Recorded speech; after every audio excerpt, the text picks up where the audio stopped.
Have you ever sat with your pain and felt the world close like a door? Have you watched your life shrink around a loss, a betrayal, an illness, and wondered if meaning simply evaporated with what you loved? That quiet desperation, when the plot you believed in unravels, feels like a merciless end. Yet Viktor Frankl, who lived through the worst of human cruelty and still found a path forward, taught something startling. Meaning does not only live in the happy chapters. Sometimes meaning hides in the broken pages, waiting for a different kind of reading. Imagine for a moment you wake up tomorrow, and the first voice in your head is not the one that catalogs what you've lost, but a single question: what now? Not as an accusation, but as an instrument. This question is a tiny hinge. It doesn't deny pain. It doesn't pretend the wound isn't there. It simply asks you to consider that even inside suffering, there may be something to do, some next step, small, stubborn, human. That does not minimize the pain. It recognizes a truth. Purpose lubricates endurance. The exercises I'll give you in this series are not platitudes. They are practical, repeatable moves that help you find a why when your world feels stripped of answers. They are simple enough to do in a quiet corner, concrete enough to test, and humane enough to fit into mornings that already feel heavy. Start with the most basic exercise: witness. Sit quietly for 5 minutes and tell the story of the pain in one sentence. Not a monologue, one sentence. Naming the hurt does two things. It externalizes it, and it limits the mind's appetite for spirals. Frankl called attention a first step toward agency. Witnessing is not acceptance of defeat. It is the clearing of a small stage so you can see what to do next. After you witness, ask a deliberate follow-up question. What is the suffering asking of me right now? This question is not metaphysical fluff. It concentrates your attention on action. Maybe the answer is to rest, to forgive, to leave, to sign a form, to speak up. Maybe the first step is to allow a single small kindness into your day. Frankl believed that meaning often shows up as a task, something concrete you can do in the face of emptiness, and that task becomes a foothold. Expect confusion. That kind of pressure collapses the experiment. Instead, seek micro-meanings. Today's task might be to call someone you haven't spoken to in weeks. Tomorrow's could be to cook a simple meal and notice every texture. Micro-meanings add up. They create a field of meaning around your days so that the heavy hours don't monopolize your horizon. The second exercise is called orientation by attitude. Frankl taught that between stimulus and response, there is a space, and in that space lies the freedom to choose your attitude. Practice this by creating a short phrase that captures a posture you want to adopt when pain arrives. Repeat it quietly at 3 trigger points: when you wake, right after you witness the pain, and before you respond to an emotionally charged message or memory. The repetition trains the nervous system to offer an alternate script when the old reactive one rises. If you feel resistance, that resistance is meaningful data. Write it down. What exact line did the mind recite to keep you stuck? Often, the mind's story tries to protect something: identity, safety, the hope that if you keep the pain alive, it proves the love was real. By noticing the protective story, you can be more gentle when you shift. I hear you. You protected me then. Frankl saw suffering as a call to a new stance. The stance is chosen, not given. A third practice is purposeful action, intentional acts that anchor meaning into movement. Frankl observed that even in the direst conditions, prisoners who took on tasks that mattered to someone beyond themselves found inner resources to continue. Your version need not be heroic. Purposeful action can be as modest as writing a single honest sentence to a friend, as concrete as organizing a drawer that now causes less friction, or as tender as sitting with someone else's grief without trying to fix it. The key is choose an action that orients outward or forward, however small, rather than one that only cycles inward. Integrate these 3 moves into a brief morning ritual.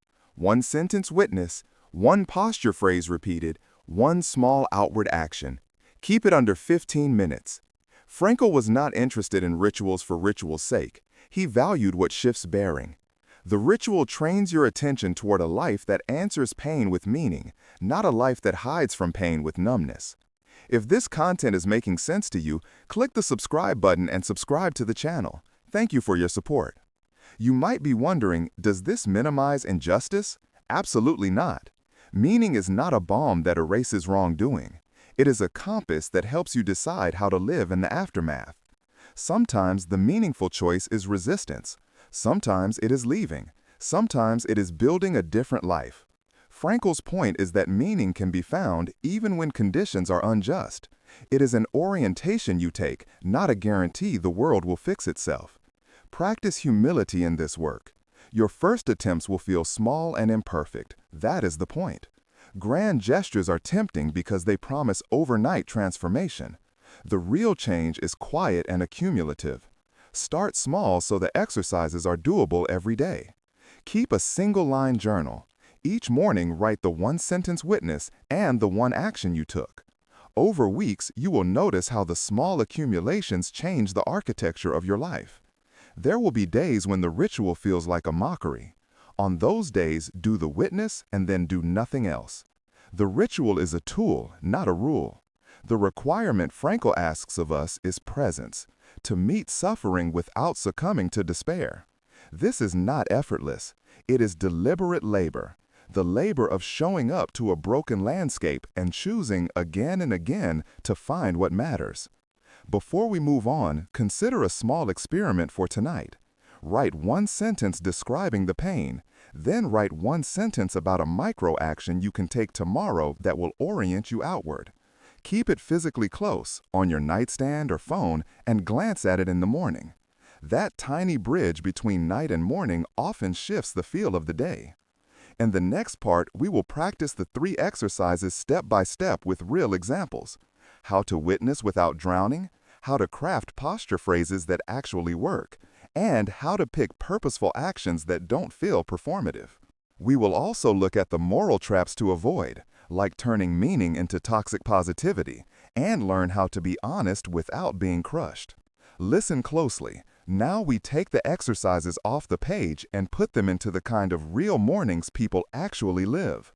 We'll walk through concrete examples so you can do this without getting lost in philosophy. We'll practice witnessing without drowning, crafting posture phrases that stick, and choosing purposeful actions that feel honest rather than performative. We will also look at the moral traps to avoid, like turning meaning into toxic positivity, and learn how to be honest without being crushed. Listen closely. Now we take the exercises off the page and put them into the kind of real mornings people actually live. We'll walk through concrete examples so you can do this without getting lost in philosophy.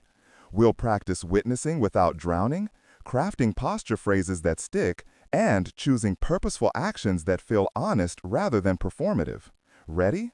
Keep your voice low, curious, and patient as you read these lines aloud in the morning ritual.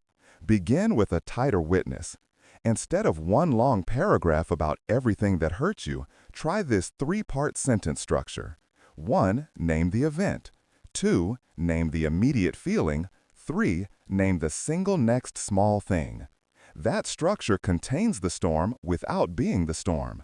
It gives your brain a job. Hold the truth, name the feeling, pick the next step. Viktor Frankl's idea, when we are no longer able to change a situation, we are challenged to change ourselves, is alive here. The witness becomes the moment you choose a micro-bridge, not a platform for rumination. Practice the witness with a stopwatch. Set 3 minutes. In the 2nd minute, say the 1-sentence witness. In the 3rd minute, pick 1 tiny outward action. Time boxing kills the mind's appetite for expansion. The constraint is a kindness. It prevents paralysis. Now layer the posture phrase. This is not a slogan. It's a posture you rehearse at 3 trigger points. When you wake, after the witness, and before any interaction that usually derails you. Keep phrases short and usable under pressure. Try them aloud twice. Then whisper them. Let them sit in your chest. Frankl reminds us the space between stimulus and response is freedom. This phrase fills that space with a chosen attitude. When a memory surges or a text arrives that might yank you, the phrase should be ready like a lever. To make posture phrases stick, tie them to simple rituals. After you say the phrase, touch your ring finger with your thumb or sip water. The body maps the phrase to the gesture. When stress arrives later, the gesture triggers the phrase and the phrase steadies the nervous system. Over weeks, this small somatic loop rewires your default from automatic collapse to practice choice. Next, purposeful action with scale and shame awareness. The trap many fall into is either heroism, trying to fix everything to prove meaning, or performance, doing nice things to manufacture applause. Frankl didn't ask for theatrical heroics. He pointed to meaningful acts that are honest and small. Purposeful actions aim outward or forward. They connect your suffering to an intention that is neither self-centered nor self-negating. Here are 3 calibrated examples with scriptable moves you can use tomorrow morning. If the loss is relational, a breakup, a death, betrayal, purposeful action, write one clear sentence you would say to that person if context allowed, but do not send it. Write it, fold it, and either keep it in a drawer or ceremonially burn it safely as a symbol of letting go. The act honors feeling and channels it toward closure rather than endless rehearsal. If the pain is vocational, job loss, career stagnation, purposeful action, list one small skill that moves you forward and do 10 minutes of it. If you think, I must get a new role, the brain overloads. Tiny competence builds momentum. Momentum rebuilds meaning. If the suffering is bodily or health-related, purposeful action, pick one small, kind physical task, a gentle stretch, a walk to the corner, a nourishing meal. Purposeful action here is not demanding productivity from a hurting body. It is choosing an act of care that signals life still matters. In each case, note, the action is not a cure. It is evidence. It is proof that you can still move towards something beyond the ache. Watch for 2 moral traps as you practice. First, toxic positivity, the insistence you must always find meaning immediately or you are failing. That's not Frankl. He insisted on realism. Suffering is often brutal and meaningless at first. The work is to look honestly and then act. Do not force meaning. Let small meaning appear through action. Second, martyrdom, using suffering as a moral credential to avoid change or to demand special status. Resist turning meaning into moral superiority. The exercises aim to free you, not to provide a crown. A practical day plan helps you avoid these traps. Start small. Morning witness, posture phrase, 1 purposeful action. Evening, write 1 sentence about what landed, no analysis, just a report. That triad, morning, midday, evening, anchors the day without turning it into a grief marathon. If this content is making sense to you, click the subscribe button and subscribe to the channel.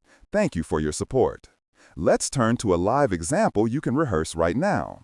Imagine you lost a friend and wake with a hollow knot in your gut. Purposeful action, write the thank you note, 2 sentences, then send it. The outward focus, giving thanks, doesn't erase the loss. It creates a bridge from private pain to public connection. The bridge does something practical. It rewires attention toward contribution, however small. Action, set a 20-minute timer and do the task. 10 minutes in, your brain will offer reasons to stop. Keep going. The micro-victory is real and measurable. Keep a simple log for 1 week. Column 1, the 1-sentence witness. Column 2, the posture phrase used. Column 3, the purposeful action taken. Column 4, 1-word result. Relief, calm, stuck, tired. After 7 days, scan for patterns. You'll see what helps most in your context. This is Frankl's pragmatic spirit. Turn the existential into an experiment. Finally, if you are worried this is too individualistic, remember Frankl's central point. Meaning often involves someone or something beyond yourself. Purposeful action that connects outward, helping another, creating something of value, bearing witness for others, magnifies meaning. If you can, pair your small action with someone else's need. Volunteer an hour, help a neighbor, or simply listen to a friend. The outward orientation is one of the most reliable sources of durable meaning. Before we move to the next part, try a 2-minute live rehearsal. Write one sentence witness, say your posture phrase twice aloud, and pick one purposeful action you will actually do within 3 hours. Keep that promise to yourself. The simple act of promising and keeping it is a node of meaning. In the next section, we will map how to sustain these experiments across weeks and months, how to measure progress without demanding applause, and how to transform meaning into a steady companion instead of a rare trophy. We'll also cover how to welcome help without abdicating your own process. Are you ready to see how a series of small, honest acts can reconfigure a life that feels broken? Everything you've practiced so far, witnessing, posture, purposeful action, works in theory. The question now is how to make it durable. How do you stop these moves from being good intentions that fade after a week? Viktor Frankl's knife was built on endurance. His lessons are not about a single heroic day, but about the patient architecture of meaning. This part is about scaling the practice, weathering setbacks, and turning fragile rituals into reliable habits that hold even when the world tests you. Start with a 3-layer scaffold: daily, weekly, and monthly practices. The daily layer is the 5 to 15-minute ritual you've already learned. 1-sentence witness, posture phrase, one small outward action. Keep it immutable. Make one part of it non-negotiable. If you can only manage the 1-sentence witness on a hard day, do that. Consistency, not intensity, compounds. The weekly layer is a short audit.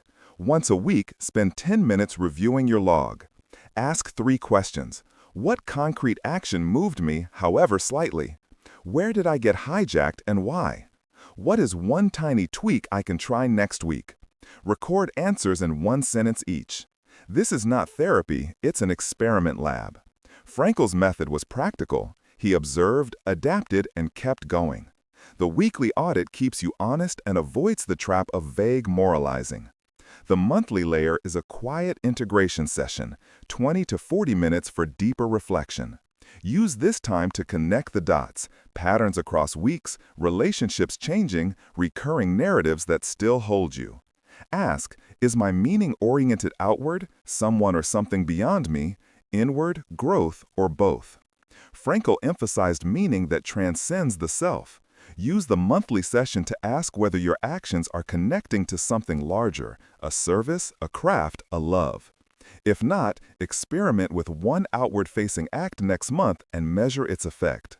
Expect friction. Meaning-making invites resistance because it threatens the ego's familiar identity as victim or martyr. When you try to move outward, old voices will argue that you are betraying the memory of what you lost or that seeking meaning is disrespectful to pain. Meet those voices with compassionate curiosity. Where is that idea coming from? Who taught you that staying stuck honors what was lost?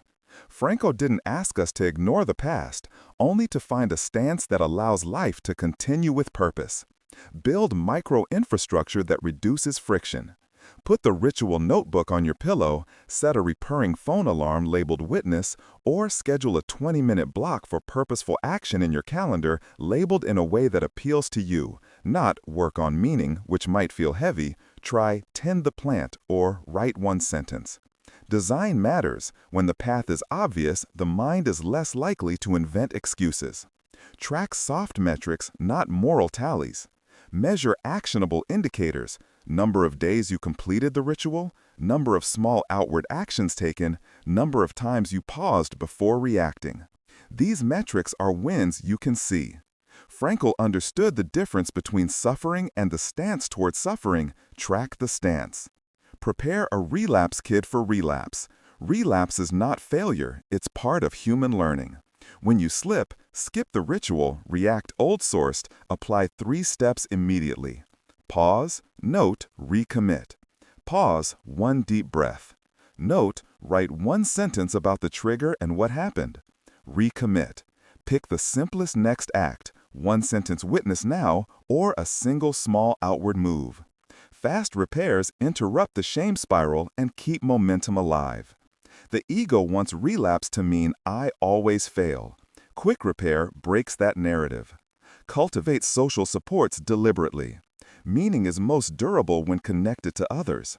Identify two people who can hold you, one to listen without advising and one to help with practical accountability.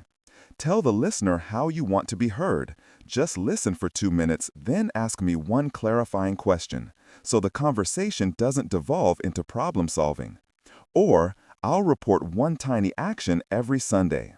Frankl found meaning in service and connection. Choose companions who reflect that orientation. Practice expanding your circle of purpose gradually. Over months, the repairs themselves become proof you can recover from relapse, which weakens the ego's story of permanent failure. If this content is making sense to you, click the subscribe button and subscribe to the channel. Thank you for your support. Before we close, a small experiment to begin tonight. Write one-sentence witness, pick one posture phrase from the list above, and choose one micro-action you will actually do within 12 hours. Make the action so small you can't say no. Promise it to yourself out loud once. The act of promising and keeping it, even when the day feels heavy, is an immediate source of meaning. If this video confronted you, made you think, touched a part of you that you usually avoid, then comment here. I choose to find meaning. Begin by orienting one small action outward each day. Over weeks, add the option of a weekly act that benefits someone else. A short volunteer shift, a caring message, a small practical task for a neighbor. These acts transform meaning from private consolation into relational reality. When purpose touches others, it resists the corrosive pull of self-absorption. Guard against two predictable traps. First, over-identifying with the helper role so that you use outward acts to avoid your own grief. Check motivation. Are you acting out of avoidance or genuine care? Honest journaling helps. Second, using meaning as a badge. I suffer, therefore I am more committed, which converts pain into moral status. Frankl insisted on humility. Meaning is a tool for living, not a trophy. Use narrative updates to re-author your story. Every month, write a one-paragraph progress note to your future self. What you learned, a small victory, and a question to test next month. This practice turns scattered events into a coherent arc and gives you a sense of authorship. Frankl's work was ultimately about narrative. How we interpret suffering shapes what we do next. Choose interpretations that enlarge your options rather than narrow them. When meaning feels thin, return to service as sacred. Even tiny acts, making soup for a neighbor, sending a text that reads, "I'm thinking of you," offering a 20-minute listening session, anchor meaning in reality. Frankl's central observation was that love and service are meaning's most reliable fonts. They do not erase pain, but they create rooms where pain can exist alongside purpose. Finally, plan for seasons. There will be times when you can do more and times when you must conserve. Adjust your scaffold accordingly. Shorten the daily ritual during hard seasons, but keep it unbroken. Make the weekly audit even shorter. Accept that monthly integration may be just 10 minutes of breath and one journal line.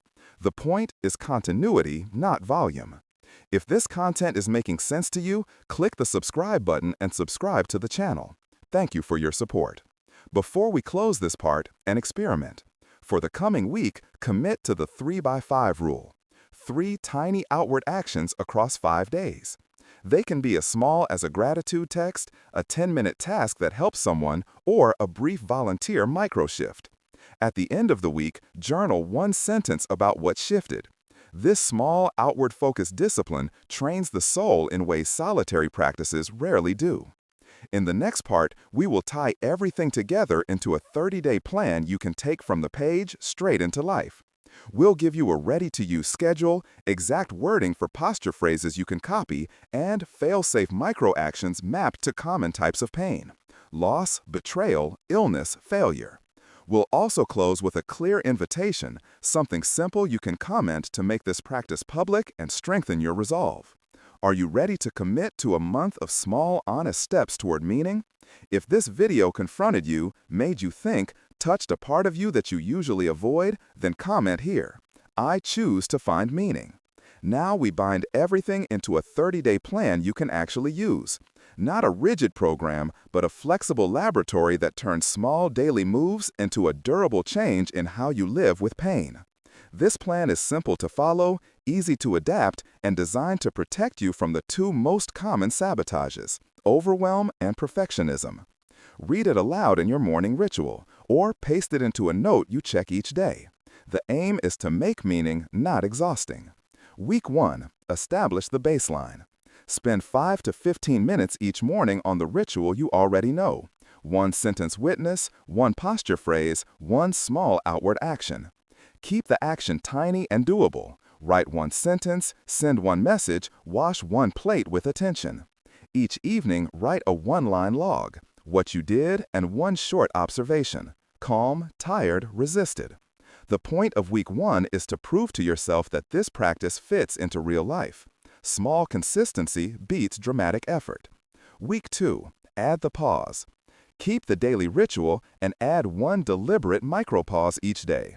Before replying to a message, before saying yes to a request, or before making a decision you usually make automatically.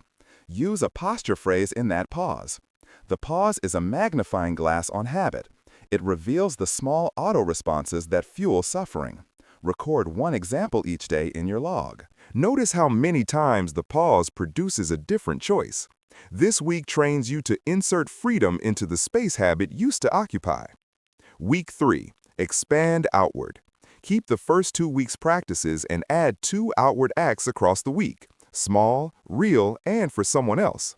A short note, a small favor, a tiny volunteer task. Frankl emphasized that serving others often creates meaning when things inside feel hollow. These outward acts don't have to be heroic. They should be honest and manageable. After each act, write one sentence about what shifted. Felt lighter, felt connected, felt no different. The data matters more than the drama. Week 4. Integrate and iterate. Maintain the daily ritual, the pause, and the outward acts.